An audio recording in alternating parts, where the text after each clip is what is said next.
gelinin babası atar.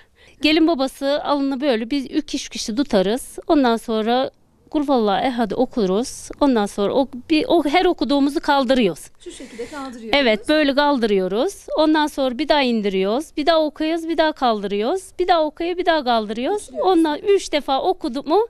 Ondan sonra babasını böyle bırakıyoruz. Babası gidiyor. Evet. Ondan sonra biz başına onarmaya başlıyoruz. Yani şöyle şu şekilde yapıyoruz. Evet. Böyle. Bu alı özel işleniyor herhalde gelin için, değil mi? Evet. Gelin, kayınvalideler bunu hep sandıklarında mutlaka gelinlerine yaparlar mı ya da kız annesi mi yapar bunu? Bunu oğlan annesi yapar. Hep oğlan annesi yapıyor normalde. Bunu öyle biliyoruz. Yörelerde de aynıymış. Bu oğlan annesi yapar. Bununla böyle yüzünü kapatıyoruz.